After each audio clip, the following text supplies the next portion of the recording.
At the start of 2025, I was having a lot of expert level emotions around my life, my relationships, and college. When I really needed to let my thoughts out, I would usually write a note in my phone, which was not ideal because I don't want my notes app to just be full of really sad stuff. There's very little personalization, and it's dangerous to have Instagram so close. So here's my solution.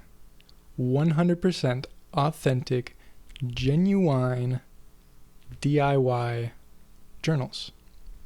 The appeal of writing in a handbound journal cannot be overstated, in my opinion, but it's a big barrier to entry, so I don't think it should be the only thing holding you back from writing. There are tons of ways to personalize a store-bought journal, like stickers, collages, bedazzling, painting. However, bookbinding can give you a strong attachment to your journal, and by imbuing so much of yourself into the design, writing in it can feel like escaping to your own secret garden. It makes my writing more personal and allows me to treat my journal like what it actually is, which is a sandbox for my ideas. Ask yourself, how would my writing change if I felt fucking cool while doing it? Would I write more often? Would I write more honestly? Would I be able to empathize with myself better? I followed the Bookbinding Basics series by 4 Keys Book Arts, and the design I use for all my journals is from Chapter 6, the hardcover design. Although I never actually follow the tutorial all the way through, I disregard everything after the 18-minute mark so that I can glue on my own cover made out of faux leather or some kind of fabric. It can be really neat to repurpose clothes where you like the fabric a lot, but you can't see yourself wearing it anymore. After you've made a couple of them, you'll have a sense for what kind of paper and cover materials you like, as well as the dimensions. I like something I can easily support in one hand for reading and something I can rest comfortably on my thigh for when I'm writing. It's my personal preference that I don't like to keep the same journal for too long. My current journal has 5 signatures. Each of those groupings of paper is called a signature. Each signature has 6 pages, and I fold them in half and write front to back, so that's about 120 pages. I have to stress again, to save you some stress, that this shit is hard. Following the tutorials to the point that I could bind something like this was not an easy task for me, even if I think the result is super gratifying. I had to learn about and procure new types of paper and realize that not all paper is cheap. I already had this cutting mat for sewing projects, but please know that if you don't have a surface that you can run a knife over, the whole process of bookbinding is going to be significantly harder. I would suggest bookbinding if you are already a crafty person and you're looking for your next project, or if you have a lot of gumption. But either way, you can watch the first episode of the Bookbinding Basics series and see if it interests you. If you want to start writing right away, maybe pick up a small journal from the store that you can write in while you're binding your next one.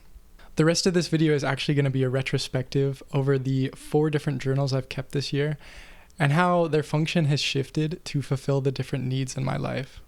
I'll be reading edited versions of some of my journal entries and talking about overarching issues that I was dealing with in my life. Now's a good time to mention that I make no promises about the types of videos that you'll see on this channel. If you're here for arts and crafts, there will surely be some of that, but don't be surprised if I get deeply personal. I started Matt's Tome of Wonder, expecting very little from myself. I didn't set a goal to write every single day, though I immediately found that I was getting so much out of writing that often I would write 3 or 4 times in a single day. My writing might be about troubles I was having with friends, advice that I thought might be useful to me later, general malaise or uncertainty about school and about financial engineering, which was my major at the time. I feel like it's sort of cliche to say that writing lets you take a snapshot of how you're feeling in a particular moment, but I actually do think it's really helpful to not only have to figure out a way to wrestle with your thoughts to get them onto the paper, but to have something static that you can come back to later when you're in a different state of mind. My thoughts tend to race when thinking is the main activity. I think I'm so smart, and I end up going down trains of thought that may have flawed premises or contradictions. Writing forces me to stick to the constraints of language and form my ideas into complete sentences. By the time they're written, I've seen my thoughts from several more angles, not to mention the new ways I'll see them when I reread them later. Sometimes, writing something makes me more sure of it. Other times, before I've even finished a sentence, I know the next one will be, well, that's not true. It's wild how many things I missed in my past because I was too easily convinced by my first thoughts on a subject. What helped with this first journal is that I did not have a clear picture of the ways that it would fit into my life when I started using it. The functions it performed grew naturally where it was well suited. I could use it to talk myself out of a rut, write about a problem I was having with a friend, take notes for a math class, write down something I thought of while I was high, or even draw. There was no minimum or maximum entry size. I didn't put dates or even much context about what was going on at the time. And I allowed myself to break the usual format of the journal if I thought it would allow me to express myself better. For that reason, it's kind of hard to pick out representational entries from the Tome of Wonder. I write about things in ways that sometimes only I am set up well to understand. For a while, I referred to this character Greg, who was sort of a manifestation of my feelings of anxiety, but he was always motivated by a desire to keep me safe and happy. It was weirdly helpful for a minute to think of my anxieties as not me, but something or someone else that is always with me. Greg doesn't have the words to describe why he feels uneasy, which reflects the fact that anxiety is not usually rational, but if I can find the way to describe it myself, I can understand it better and lessen its impact on my life and well-being. In late spring, I began Matt's Magic Compendium of Youthful Vignettes. This second journal represents a transitional phase in the summer between my sophomore and junior years in college that ultimately ended with me dropping out to pursue art. The thought of staying in college made me really upset because I thought the problems that I was having with my major and with finding community could only get worse, but the idea of dropping all that for art was pretty uncertain and scary. Because of all this, I was feeling a lot of angst, and besides spending time with people who I cared about, the two ways that I knew how to cope were writing and weed, very often together. God just told me there are objectively 5 genres of music: pop, rock, ska, and gue, which takes up 2 genres. During that time, understanding the ways that my mind worked was quite a fixation for me, and it felt like weed let me crack open the circuit board and see how all the wires crossed, at least temporarily. The same was true of running. Some of my favorite moments ever happened last year during a good run. But I was so prone to minor injuries that would stop me from running for like a week that my running hobby still hasn't gotten off the ground. Around midsummer, I began Matt's Log of Wisdom.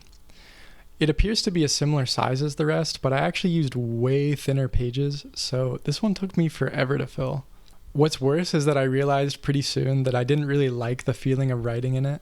Between the suede material that I used, the paint glue mixture that I used for all the letters, these huge decorative gems, and the really flimsy thin paper, I just didn't like the feeling of writing in it. It was just overall like a really subpar tactile experience. So that's another reason that I like smaller journals, because I wouldn't have had to stick with this one for nearly as long. As for the content of this journal, there's just so much, and my writing style was shifting to become a lot more focused and polished. The entries are no longer splatters of thoughts. A lot of them are pretty cogent and put together. This journal began right before I dropped out of college for art, so it kind of became a place for me to reckon with the fact that my life was about to dramatically change. I know I'm capable of carving out a space for myself in art, yet I still get unnerved when I imagine the process to get there. I think it's best for me to sit with those thoughts instead of trying to disprove them. The response to marketing my art is gonna suck is not, I'll just get so good that I don't have to market it. The response is, Yeah, it'll suck, but it's something I'll handle piecemeal. Little efforts each day, just like everything else. Keeping college as a crutch was bad because it gave me permission to not focus on any particular worry. I didn't have to worry about coming to terms with corporate life because I figured I'd probably pivot into art after college. I didn't have to worry about being a starving artist because I had financial engineering as a backup plan. It is better to have picked a set of problems with my whole heart.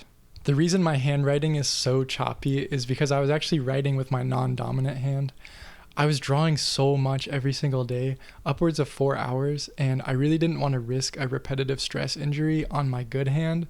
So that's why, I eventually stopped doing this because it made writing fucking suck. And I was able to adjust my technique for both writing and drawing to make it less strenuous. I spent many pages drafting texts I was going to send to friends to let them know that I was dropping out and moving towns. Some part of me thought that maybe I wasn't my own worst critic and that some of my friends would be really disappointed in my decision. Thankfully, though, everyone was super supportive. What I really lacked at the time was certainty, and I was anxiously awaiting a time where I could be moved into a new place and have some sense of a way forward. Eventually, I managed to snag this studio apartment in a college town with a much bigger art scene, which gave me a lot of relief. And yet it was still only the first step in a new way of seeing myself as an artiste. I hope to do a lot of things that will be good for me while acknowledging that productivity is a performance I put on for myself in order to prove I deserve good things. Bouncing between different productivity systems that were ultimately based on vibes was how I sustained myself until I got a full-time job and lost basically all my time for art. I was also dating at the time, which was a new thing for me that came with its own excitement and challenge. The end of my log of wisdom is mostly reflections on my dates and complaining about how tired I was trying to manage work and art, always falling short of my goals and just being so disappointed in myself until eventually I decided to put all art on hold while I was working this job. It's really striking to me how much I pushed to make the art thing happen and how my results were just never as good as I wanted. Since leaving work and having time for art again, my flame has relit. It's back and bigger than ever. Even if I still have this lingering feeling that someday, somehow, I'm gonna have to find a way to make money on my art. I'm currently on my 4th journal, Matt's Book of Incantations. This one has some of the longest gaps between entries. I've gone days to weeks without doing an entry, but because I didn't expect a consistent practice, I didn't totally give up, which I think is a win. Falling short of expectations always feels bad, and I didn't want this whole journaling thing to be yet another way that I make myself feel guilty. I know my thoughts aren't going into my journal as much. I'm really not sure if they're coming out elsewhere. I think I have more opportunities to connect with others, and that's one place to express my feelings. I think working full-time has also resulted in an ability to compartmentalize and detach from emotions that I never used to have. My job was seasonal for the winter, and as soon as it ended, I took my full-time schedule that I'd gotten used to and used it for my art practice. With that, my journal became a place to state my goals, monitor my progress, and increasingly just draw.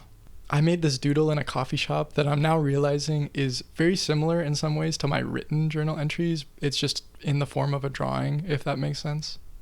I was incorporating a lot of what I learned at the time about art and art history, including this passage from Art Since 1900 that communicates how I was feeling about some of the more heady and hard to grasp art concepts. At the time, I was really interested in different ways that art can be representational. I was fucking in love with Picasso at the time, and I'm really looking for another artist that makes me so happy in the way that his art has, so that he doesn't have to be my favorite anymore. But you can see this idea manifest in the way that, say, a cup might be on a table, but in the wrong sense, or the fact that you can't really see the windows because I was looking through them, and so I didn't register them as a subject. That pretty much brings us to today. Since starting this video, I've had a renewed interest in just writing from the heart whatever's on my mind, the same way I did all the way back in Tome of Wonder. Full circle. I have no clue what role my journal will bend and stretch to fill next. For example, I didn't really think it would be a place to put checklists for things that I wanted to get done during a session of work, but recently I started doing that. I also didn't think that drawing a little stylized letter to denote the start of an entry would evolve into this sort of mini discipline of lettering practice and these hyper involved entry headings. God, I'm so cool. I especially didn't think that one night I would get blasted out of my gourd and write, "Read this very slowly with me. Jazz." And then decide on the spot that it would be a tradition for future me's reading through my old entries to read it very slowly. Now it is the Jazz Corner, and I even reserved some pages for the Jazz Corner log, so that anytime I come back to the Jazz Corner and I feel inspired by it, I can write here. So what I'm saying is, if you feel some brotherly connection between us, if you feel a sense that whatever this guy has, I have it too, maybe a handbound journal would slot perfectly into your strange, silly life. Or maybe you already have an outlet that serves the same purpose. But this was mine, and I love it.